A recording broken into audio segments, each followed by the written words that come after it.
Welcome back to my channel. आज के इस वीडियो में हम अपना फिर से जो मनरेगा का सेशन जहाँ पे हमने रोका था वहाँ से हम मनरेगा का जो सेशन है ये स्टार्ट करेंगे। तो बिना टाइम वेस्ट किए हम इस सेशन को स्टार्ट करते हैं। और हाँ, अगर आपको ये वीडियो अच्छी लगेगी तो प्लीज़ लाइक शेयर सब्सक्राइब करना ना भूलें। ज़रूर से लाइक और शेयर ज़रूर से कीजिएगा ताकि मुझे भी मोटिवेशन मिले और आप लोगों को भी इनसे मदद मिल सके और आप अपने दोस्तों को अपने जैसे उनको भी हेल्प कर सके। तो बिना टाइम वेस्ट किए हम स्टार्ट करते हैं। अब हम यहाँ पे देखेंगे कि बेरोजगारी भत्ते की भुगतान की देयता को अस्वीकृत करना। तो जो भी बेरोजगारी भत्ते का भुगतान होगा उसको कैसे अस्वीकृत करना होगा, मतलब कैसे वो अस्वीकृत होगा। तो किसी वित्तीय वर्ष के दौरान, मतलब चल रहे वर्ष के दौरान, जो कि 1 अप्रैल से लेके अगले साल तक मार्च तक होता है, 1 अप्रैल से लेके अगले साल मार्च के दौरान में किसी भी परिवार को बेरोजगारी भत्ते का भुगतान करने का राज्य सरकार का दायित्व तभी समाप्त हो जाएगा जब, अब यहाँ पे राज्य सरकार का दायित्व कब समाप्त हो जाएगा, जब वित्तीय वर्ष चल रहा है। सपोज एक वित्तीय वर्ष चल रहा है, एक वर्ष का, जैसे 1 अप्रैल से लेके, जो हम इसको वित्तीय वर्ष कहते हैं। मैं एक तरीका बता रही हूँ कि वित्तीय वर्ष किसको कहते हैं। जैसे कि 1 अप्रैल से चालू होता है जो कि मार्च तक चलता है, इसको हम वित्तीय वर्ष कहते हैं। इसमें जो है आने वाले समय में राज्य सरकार का जो है बेरोजगारी भत्ता देने का जो है ये कैसे यहाँ पे दायित्व जो है ये समाप्त हो जाएगा, कौन से कंडीशन में। सबसे पहले है सेकेंड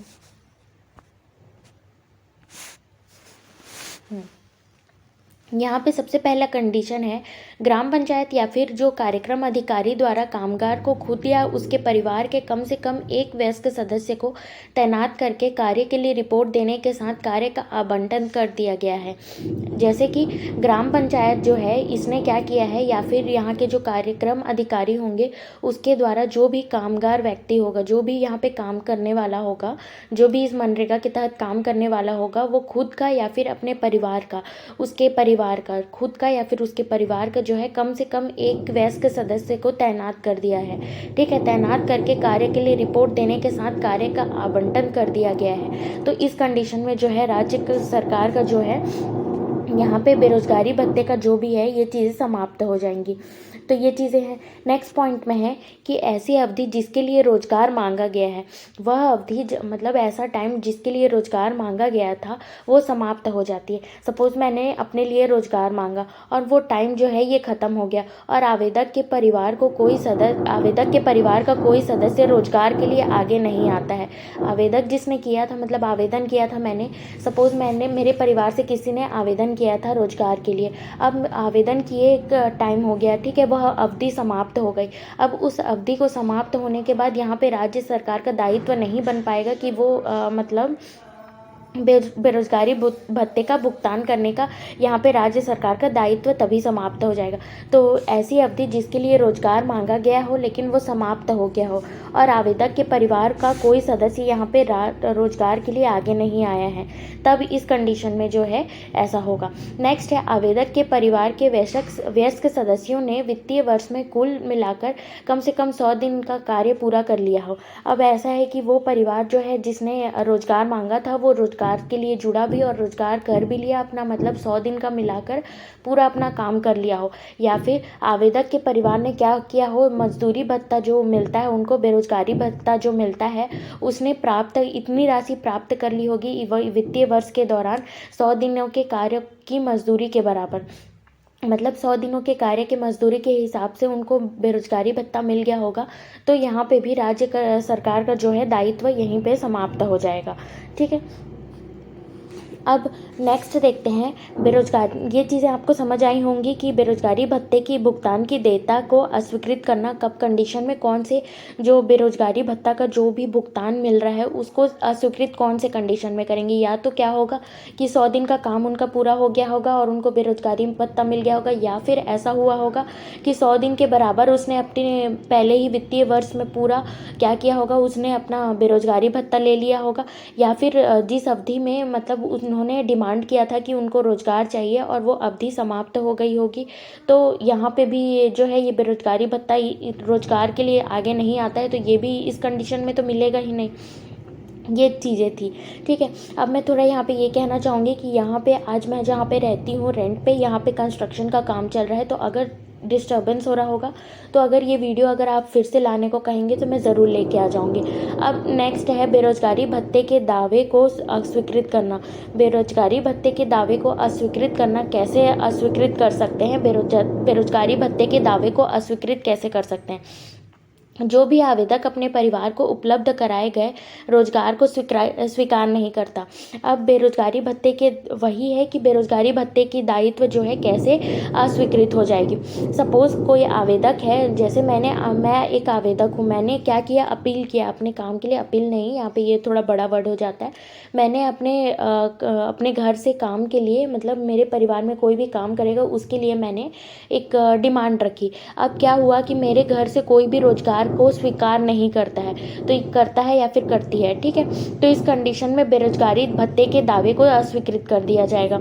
वहीं यह कार्यक्रम अधिकारी अथवा क्रियान्वयन एजेंसी द्वारा असूचित किए गए 15 दिनों के भीतर कार्य के लिए रिपोर्ट नहीं करता है। अब जैसे फर्स्ट तो ये हो गया कि पहले हमने आवेदन किया, आवेदन करने के बाद हम कार्य को रोजगार के लिए वहाँ पे गए ही नहीं, तो ये अस्वीकृत हो जाएगा, बेरोजगारी भत्ता यहाँ पे नहीं मिलेगा। दूसरा, ऐसा कुछ लोग सोचते हैं कि ना, हाँ हम लोग नाम दे देते हैं, रजिस्टर करा देते हैं, फिर हमको बेरोजगारी भत्ता मिल जाएगा। नहीं नहीं जी, यहाँ पे ऐसा नहीं होगा। तो यहाँ पे क्या होता है कि बेरोजगारी भत्ते के दावे का अस्वीकृत करना कब होगा? जब या तो रोजगार के लिए वहाँ पे मतलब हमने आवेदन किया, अब आवेदन करने के बाद हम उस रोजगार को स्वीकार ही नहीं कर रहे हैं। दूसरे कंडीशन में क्या होगा कि कार्यक्रम अधिकारी या फिर जो कि क्रियान्वयन एजेंसी है, जो कि एजेंसी है, उसके द्वारा मतलब क्या किया गया, 15 दिन के भीतर कार्य के लिए कोई भी रिपोर्ट नहीं कर रहा है, कोई भी वहाँ पे कार्य के लिए रिपोर्ट नहीं करता है या फिर करती है, तो इस कंडीशन में भी होगा। दूसरा ये वाला कंडीशन हो गया, या संबंधित क्रियान्वयन एजेंसी से अनुमति लिए बगैर एक सप्ताह से अधिक तक लगातार काम पर नहीं आता है। मतलब एक सप्ताह, जैसे अगर वो बता देता है या फिर बता देती है एक हफ्ते के लिए, एक वीक के लिए वो कंटिन्यू नहीं आता है या फिर नहीं आती है, तो यहाँ पे भी उसका जो है बेरोजगारी भत्ता जो है इसको अस्वीकार कर दिया जाएगा उसको। ठीक है, नेक्स्ट है, या किसी माह में कुल मिलाकर एक सप्ताह से अधिक समय तक अनुपस्थित रहता है या फिर रहती है, ये हो गया। ठीक है, ये तो वह 3 माह की अवधि के इस अधिनियम के तहत देय रोजगारी भत्ते का दावा करने का हकदार नहीं होगा। मतलब 3 महीने तक फिर वो नहीं बोल सकता कि हाँ मुझे बेरोजगारी भत्ता दे दो। मतलब यहाँ पे कौन कौन से कंडीशन में बेरोजगारी भत्ते का दावा जो है यहाँ पे अस्वीकृत हो जाएगा। फर्स्ट कंडीशन तो ये है कि जैसे कि आवेदक ने यहाँ पे अप्लाई तो किया लेकिन फिर वो उस काम को स्वीकार नहीं कर रहा है, इस कंडीशन में उसको बेरोजगारी भत्ता नहीं मिलेगा। दूसरा, अगर कार्यक्रम अधिकारी और क्रियान्वयन एजेंसी ने देखा कि 15 दिन के भीतर उनको काम दे दिया गया है, फिर भी वो काम आके नहीं कर रहे हैं, रिपोर्ट नहीं कर रहे हैं, तो इस कंडीशन में नहीं मिलेगा। तीसरा, अगर वो काम के अंदर मतलब जैसे एक हफ्ते से अधिक समय तक कंटिन्यू नहीं आ रहे हैं, तो इस कंडीशन में भी उनको नहीं मिलेगा। या फिर किसी माह में कुल मिलाकर एक सप्ताह से या फिर कुल मिलाकर एक महीने में पूरा एक हफ्ते तक नहीं आ रहे हैं, एक हफ्ते तक अनुपस्थित रहते हैं, तो फिर उनको 3 माह की अवधि के इस अधिनियम के तहत देय बेरोजगारी भत्ते का दावा करने का हकदार नहीं होगा। मतलब 3 महीने तक वो बेरोजगारी भत्ते के लिए मतलब बोल नहीं सकते हैं, किंतु वह इस योजना के अंतर्गत किसी भी समय रोजगार मांगने के लिए पात्र होगा। लेकिन वो ऐसा नहीं है कि मतलब इस नरेगा के तहत वो रोजगार नहीं मांग सकता, नरेगा के तहत वो रोजगार ज़रूर मांग सकता है। ठीक है, तो ये चीज़ें जो हैं इस पॉइंट्स में दी गई हैं। अब नेक्स्ट देखेंगे बेरोजगारी भत्ते का स्वतः भुगतान कैसे करें। तो बेरोजगारी भत्ते का स्वतः, खुद से, स्वतः मतलब स्वयं, ठीक है, तो बेरोजगारी भत्ते का स्वतः भुगतान कैसे करेंगे? तो निर्धारित समय सीमा में निर्णय न लेने और बेरोजगारी भत्ते का भुगतान न किए जाने पर कामगारों के खाते में देय राशि का स्वतः भुगतान कर दिया जाएगा। तो क्या है, एक निर्धारित समय सीमा है, उसमें अगर उन्होंने निर्णय न लिया या फिर बेरोजगारी भत्ते का भुगतान न किए जाने पर कामगारों के खाते में खुद जो है यहाँ पे जो है बेरोजगारी भत्ते की राशि जो है उनके अकाउंट में मतलब डाल दिया जाएगा। तो बेरोजगारी भत्ते का स्वतः भुगतान यहाँ पे खुद से हो जाएगा निर्धारित समय सीमा में निर्णय न लेने और बेरोजगारी भत्ते का भुगतान न किए जाने पर। अब यहाँ पे महात्मा गांधी नरेगा के अंतर्गत क्या क्या कार्य होगा। सबसे पहले कार्य है यहाँ पे मैं इसको जूम आउट कर देती हूँ। सबसे पहले कार्य है 5 किलोमीटर का कार्य जो है, जिसमें कि क्या होगा कि उसके निवास स्थान के जो कि 5 किलोमीटर के अंदर हो, मतलब वो जहाँ पे रहता है उससे 5 किलोमीटर के दायरे में जो है उसको कामगार मतलब ऐसा काम दिया जाएगा। काम जो है निश्चित रूप से उसी ब्लॉक में दिया जाएगा जहाँ पे वो आवेदन करते समय निवास कर रहा था। मतलब 5 किलोमीटर का दायरा होगा, जैसे कि उसने जहाँ से अपना आवेदन किया था उसी आवेदन करने की जगह से 5 किलोमीटर के दायरे में होगा, उसी ब्लॉक में किया जाएगा। अब नेक्स्ट है यात्रा भत्ता दिया जाएगा। यदि किसी कामगार को उसके निवास से मतलब 5 किलोमीटर की ज़्यादा दूर पे अगर काम दे दिया जाता है, सबसे पहले तो 5 किलोमीटर के अंदर ही उसको काम दिया जाएगा, 5 किलोमीटर के दायरे में वो उसने जिस ब्लॉक से अपना मतलब आवेदन किया था। अगर इससे दूर मिलता है तो उसको फिर यात्रा भत्ता मिलेगा। आवंटित किया जाता है कि वह यात्रा भत्ता पाने का हकदार होगा, जो कि मजदूरी दर का 10% होगा। अब ये मजदूरी दर का 10% होगा, ठीक है। तो मजदूरी दर का 10% जो है ये यात्रा भत्ता उनको मिलेगी अगर वो क्या होते हैं कि 5 किलोमीटर के दायरे से ज़्यादा होते हैं। पहले तो उनको यही दिया जाएगा कि 5 किलोमीटर के दायरे में दे दिया जाए, लेकिन अगर 5 किलोमीटर के दायरे से ज़्यादा होता है तो उस कंडीशन में क्या किया जाएगा, उनको फिर यात्रा भत्ता दिया जाएगा। अब महिलाओं को प्राथमिकता दी जाएगी।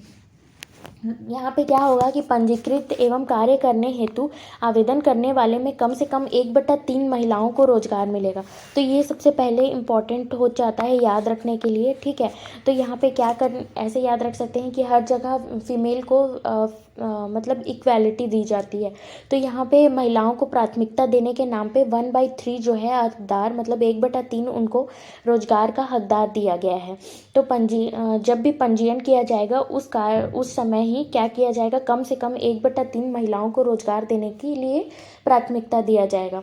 अब मातृत्व भत्ता भी उनको दिया जाएगा, ठीक है। तो हमने देख लिया कि यहाँ पे हमने क्या देखा कि बेरोजगारी भत्ते का जो है मतलब महात्मा गांधी नरेगा के अंतर्गत कार्य क्या क्या होगा।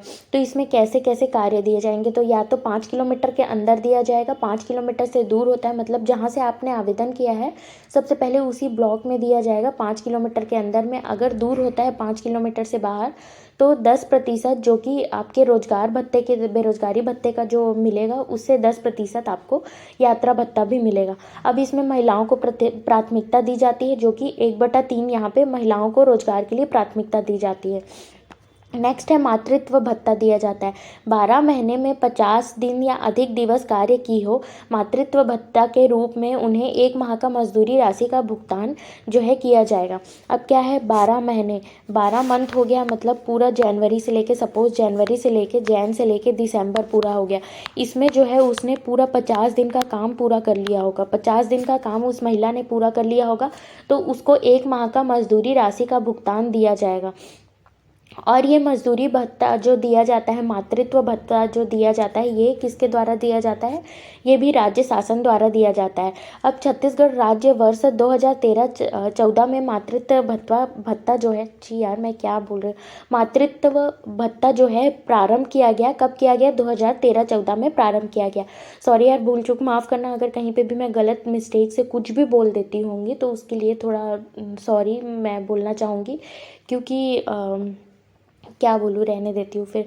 मातृत्व भत्ता जो है यहाँ पे 12 माह से अधिक 12 माह में अगर 50 दिन का काम जो है एक लेडीज़ ने कर लिया हो, एक मातृत्व भत्ता तब उसको मिलेगा जब 1 माह का मजदूरी राशि तब कब मिलेगा, जब वो 12 महीने में 50 दिन का काम या उससे अधिक कार्य की हो तो उसको 1 माह का मजदूरी राशि का भुगतान कर दिया जाएगा, ठीक है। नेक्स्ट है अब कार्यस्थलों पर कौन कौन सी सुविधाएं दी जाएंगी इस नरेगा के तहत। कहाँ गया है यार, सॉरी। कार्यस्थलों पर सुविधाओं का हकदार, तो इसमें कौन कौन सी सुविधाएं जो है यहाँ पे मिलेगी। कामगार महात्मा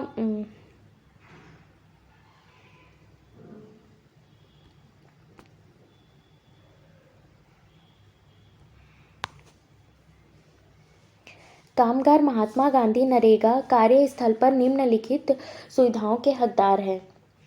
तो कामगार महात्मा गांधी मतलब यहाँ पे नरेगा कार्यस्थल पर निम्नलिखित सुविधाओं के हकदार हैं, जैसे कि चिकित्सा सहायता उनको मिलेगा। कौन सा सहायता? चिकित्सा सहायता मिलेगा, प्राथमिक उपचार सुविधा मिलेगा, पेय जल अच्छा जल जो है यहाँ पे मिलेगा, छाया हेतु शेड मिलेगा, मतलब छाया में थोड़ी देर आराम करने के लिए शेड भी यहाँ पे मिलेगा। तो चिकित्सा मिलेगा, ठीक है, ताकि कभी किसी की तबीयत खराब हो जाती है तो यहाँ पे वो अपना जो भी है यहाँ पे देख सके। तो चिकित्सा मिलेगा, पेयजल मिलेगा, छाया हेतु शेड मिलेगा। अब नेक्स्ट है, अगर जिनके बच्चे हैं, जैसे कि कोई माता है जिनकी बच्ची हैं, ठीक है, बच्चे हैं, तो शिशु घर मिलेगा। इसमें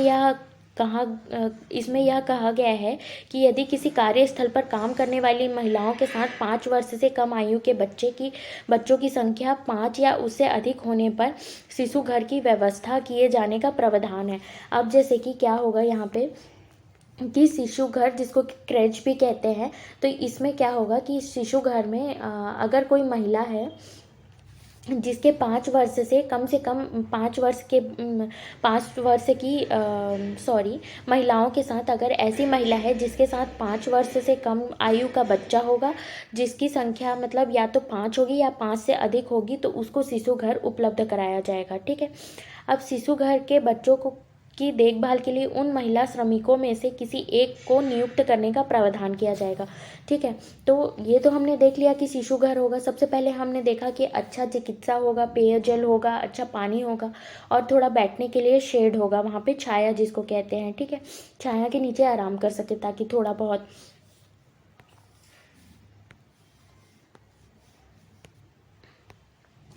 नेक्स्ट है, शिशु घर के बच्चों की देखभाल करने के लिए जो वहाँ पे नरेगा में जितनी भी औरतें अगर काम करने गई हैं उसमें से ही किसी एक को बच्चों के मतलब ध्यान रखने के लिए नियुक्त किया जाएगा। उन प्रति नियुक्त व्यक्ति को मजदूरी दर का भुगतान भी किया जाएगा, मतलब उनको मजदूरी भत्ता भी दिया जाएगा, ठीक है।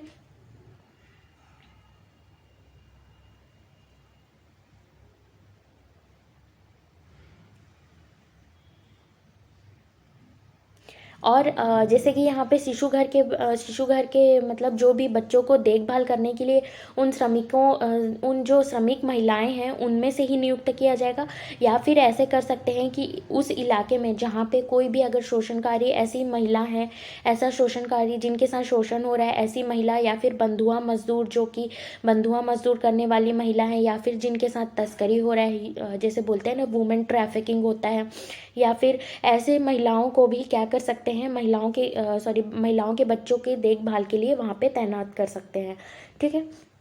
तो ये हमने देख लिया, क्या क्या पॉइंट देखा। कार्यस्थलों पर सुविधाओं का क्या क्या होगा। सबसे पहले चिकित्सा होगा, मैं 2-3 बार बोल रही हूँ ताकि आप लोगों को अच्छे से याद हो जाए इसी वीडियो में, फिर आपको ज़्यादा रिवाइज ना करना पड़े।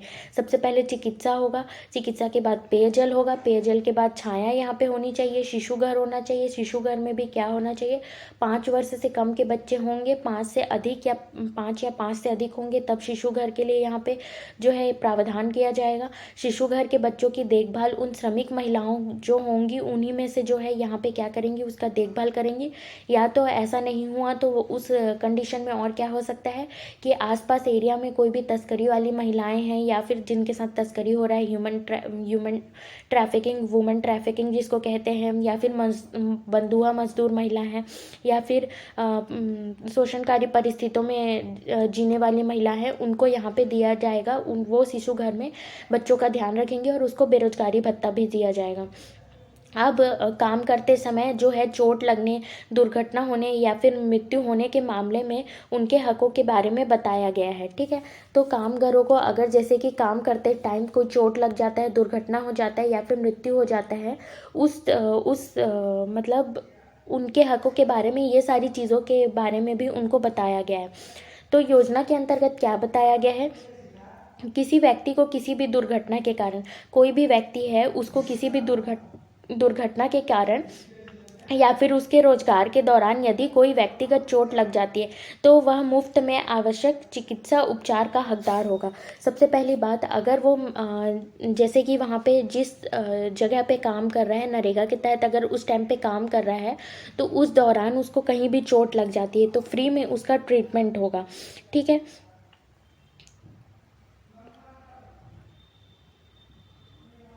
अगर उसको जैसे कि चोट लग जाती है और फिर उसको हॉस्पिटल में एडमिट करना पड़ता है, तो ये चीज़ें जो है स्टेट गवर्नमेंट देखेगी और उसको हॉस्पिटल में एडमिट कराने की व्यवस्था करेगी, जिसमें उसका रहना, उपचार, औषधि, जो भी मतलब मेडिसिन हो गया, उसका ट्रीटमेंट हो गया, ये सारी दैनिक भत्ते का भुगतान जो मजदूरी दर से आधे से कम नहीं होगा।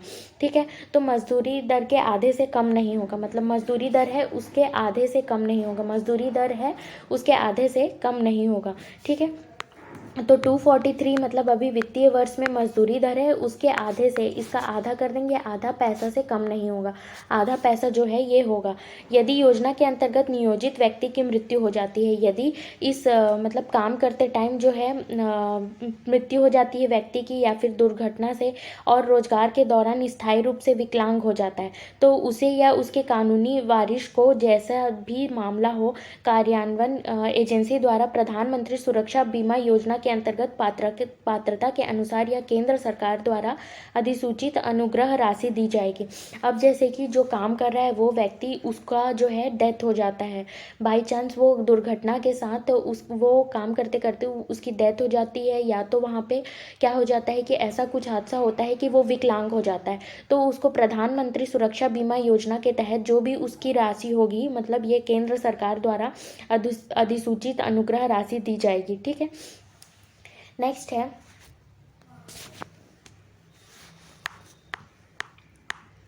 अरे यार,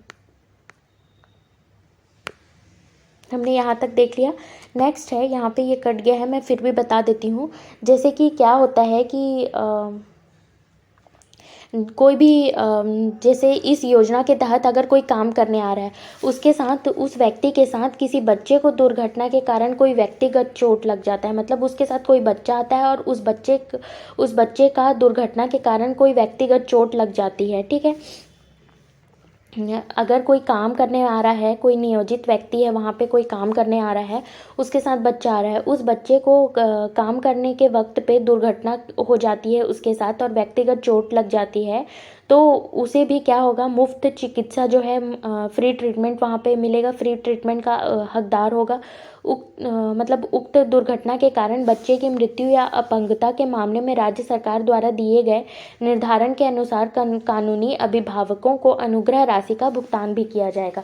अगर वो, देखो यहाँ तक तो ठीक है कि अगर जैसे कि थोड़ा बहुत चोट आता है तो ट्रीटमेंट कराने के लिए यहाँ पे फ्री ट्रीटमेंट जो है यहाँ पे होगा, मुफ्त चिकित्सा होगी। लेकिन अगर दुर्घटना ज़्यादा हो जाती है और बच्चे की मृत्यु हो जाती है या फिर वो डिसेबल हो जाता है, तो इस कंडीशन में जो भी राज्य सरकार कहेगी उसके मतलब उनके इंफॉर्मेशन के अकॉर्डिंग जो है उनको राशि दिया जाएगा।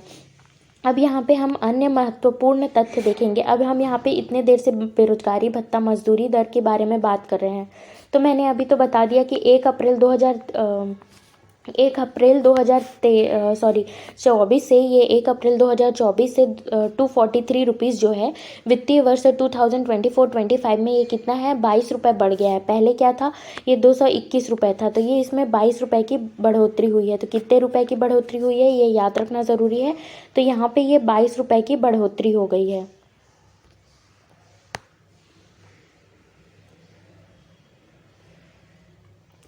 तो पहले था ये 221 रुपये 2023 तक, अब इसको कर दिया गया है 243, जो कि 22 रुपये बढ़ गया है। अब मजदूरी का भुगतान बैंक या डाकघर बचत खाते के माध्यम से किया जाएगा।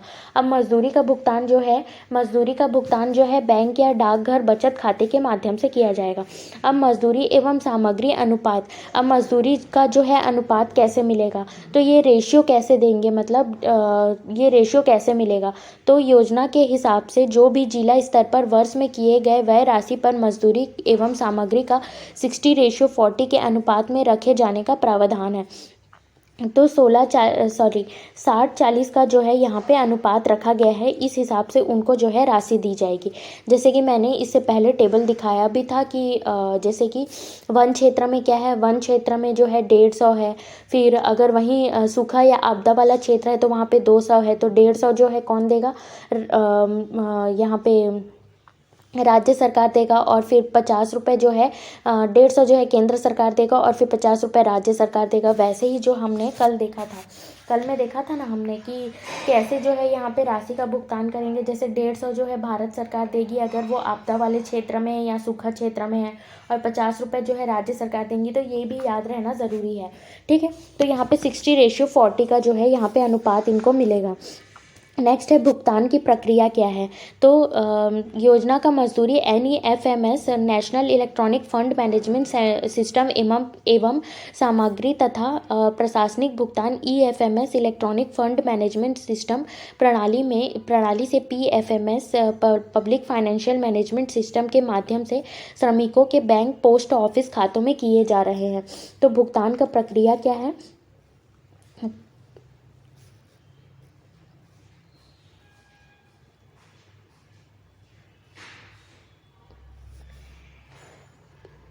तो यहाँ पे भुगतान का प्रक्रिया है कि जो भी NEFMS है और EFMS के माध्यम से यहाँ पे बैंक और पोस्ट ऑफिस खातों में किया जा रहा है भुगतान।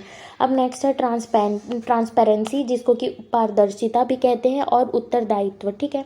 तो पारदर्शिता और उत्तरदायित्व क्या है। अब इसमें देखेंगे कि क्या पारदर्शिता, क्या ट्रांसपेरेंसी होनी चाहिए। तो भारत सरकार का जो भी निर्देश है उसके अकॉर्डिंग जो है पारदर्शिता सुनिश्चित करने हेतु राज्य में पृथक से सामाजिक अंकेक्षण इकाई का गठन किया जाना चाहिए। तो किसके लिए यहाँ पे सामाजिक अंकेक्षण इकाई का गठन यहाँ पे होना चाहिए, ताकि ट्रांसपेरेंसी बने रहे। इसके लिए भारत सरकार के मतलब निर्देश अनुसार, उनके दिए गए एडवाइस के अनुसार जो है सामाजिक अंकेक्षण इकाई का गठन होना चाहिए, ठीक है। अब महात्मा गांधी नरेगा अंतर्गत प्राप्त शिकायतों का निराकरण हेतु छत्तीसगढ़ ग्रामीण रोजगार गारंटी शिकायत निवारण नियम 2012 बनाया गया है। अब जैसे कि महात्मा गांधी नरेगा अंतर्गत प्राप्त शिकायतों का निराकरण, महात्मा गांधी नरेगा के अंतर्गत कोई भी अगर शिकायत आती है तो उसका हल निकालने के लिए, उसका सॉल्यूशन निकालने के लिए क्या बनाया गया है, निवारण नियम बनाया गया है, जो कि छत्तीसगढ़ ग्रामीण रोजगार गारंटी शिकायत निवारण नियम 2012 बनाया गया है।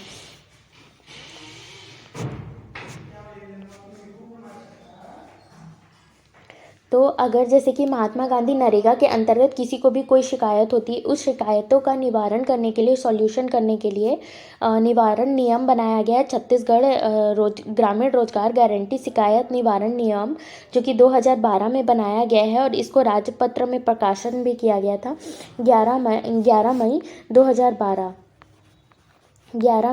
11 और 12 मिलके 11-12 मई मिलके क्या किए, शिकायत किए, ठीक है। तो होता है ना कि 11-12 लेडीज़ मिलती हैं और फिर ऐसे चुगली करने लगती है। तो वैसे ही क्या किया, 11-12 लोग मिले, 11-12 माई मिली, माई मतलब लेडीज़, ऐसा सोच सकते हैं। तो 11-12 माई मिली और फिर चुगली करने लगे, शिकायत करने लगे। तो उसका निवारण करने के लिए 2012 में ये चीज़ लाई गई। तो 11 मई 2012 ऐसे याद रख सकते हैं। अब महात्मा गांधी नरेगा की धारा 27 के तहत योजना क्रियान्वयन से संबंधित शिकायतों के निवारण निपटारे के लिए जिला स्तर पर योजना अंतर्गत 17 लोकपाल की नियुक्ति की व्यवस्था की गई है।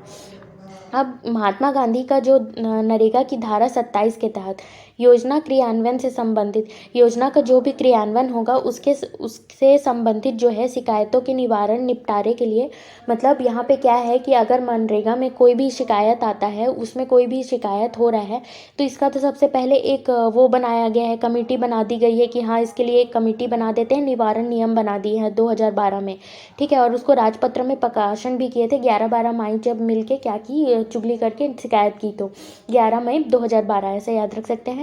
तो धारा 27 के अनुसार यहाँ पे इसकी निपटारे के लिए क्या किया गया है, 17 लोकपाल की नियुक्ति का व्यवस्था भी किया गया है। राज्य के सभी 33 जिलों का 17 प्रादेशिक क्षेत्र बनाया गया है, ठीक है।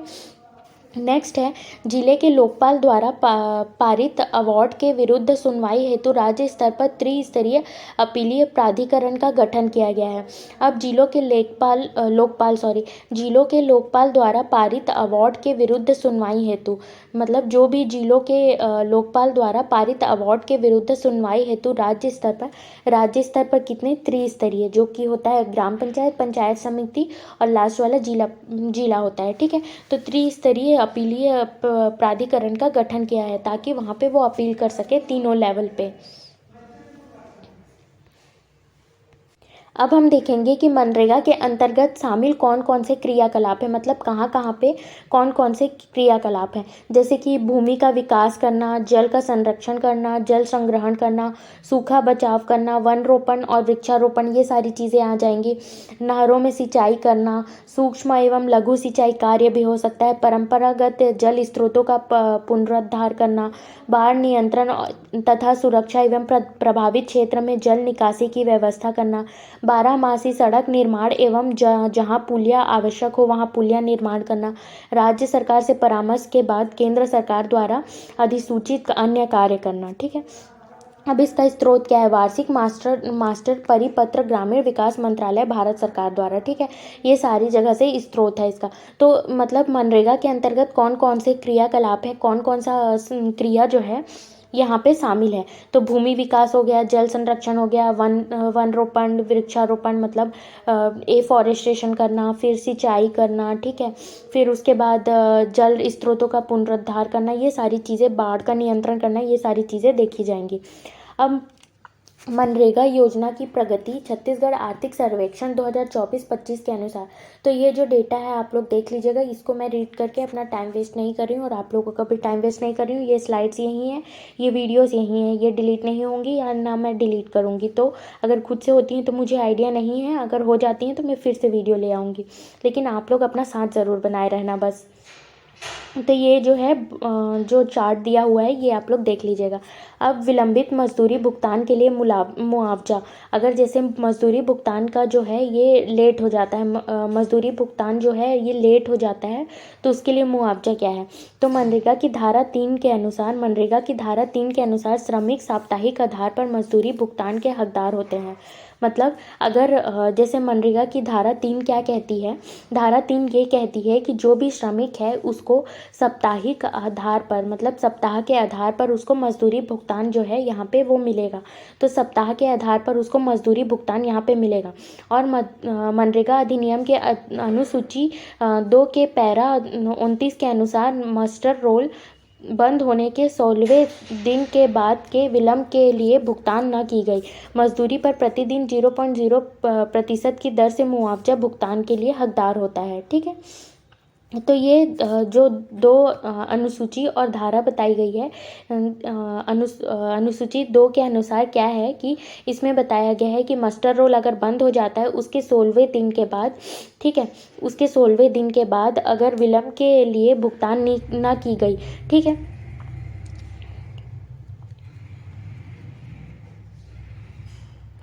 अब क्या हुआ कि 15 दिन दिया गया है, 15 दिन के अंदर उनको जो है मजदूरी भुगतान जो है भत्ता यहाँ पे नहीं मिलता है, अब उससे लेट हो जाता है।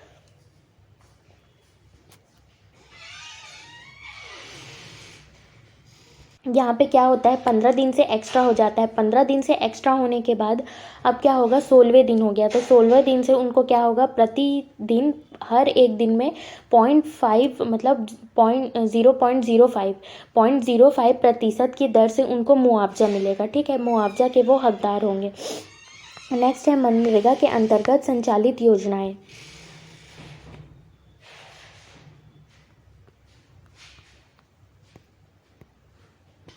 तो यहाँ पे मनरेगा के अंतर्गत और कौन कौन सी संचालित योजनाएं हैं, उनके साथ साथ चलने वाली और कौन कौन सी योजनाएं हैं मनरेगा के अंतर्गत, और कौन कौन सी संचालित योजनाएं हैं, इसके बारे में यहाँ पे बताया गया है।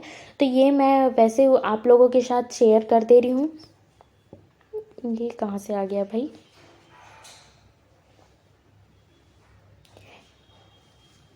ये जो है ये मिस्टेक से यहाँ पे एंटर कर दिया है, शायद मैंने गलती से यहाँ पे डाल दिया है। तो ये वाला स्लाइड जो है ये मत देखिएगा। जैसे कि हमने यहाँ तक देख लिया, मनरेगा के अंतर्गत संचालित योजनाएं से हमको देखना था। तो ये चीज़ें जो है आप लोग खुद रीड करने की कोशिश कीजिएगा। अगर यहाँ से कुछ चीज़ें समझ नहीं आती है, वैसे ये इतना इम्पॉर्टेंट है, यहाँ तक हमने जो भी पढ़ा यहाँ तक इम्पॉर्टेंट होता है। तो यहाँ तक मैं आज क्लास को एंड करती हूँ, और कल की क्लास में मैं क्या करूँगी, मनरेगा को जो है शॉर्ट फॉर्म में पूरा जो है एक वीडियो में फिर से रिवाइज्ड कर दूँगी, ताकि जो भी चीज़ें हैं कल की वीडियो में पूरा टोटली, अगर आज याद नहीं हुआ तो कल आपको पूरा याद हो जाए। तो आज तक यहाँ तक बने रहने के लिए thank you so much guys. Please like share subscribe ज़रूर करना और ज़्यादा से ज़्यादा शेयर करना। Thank you.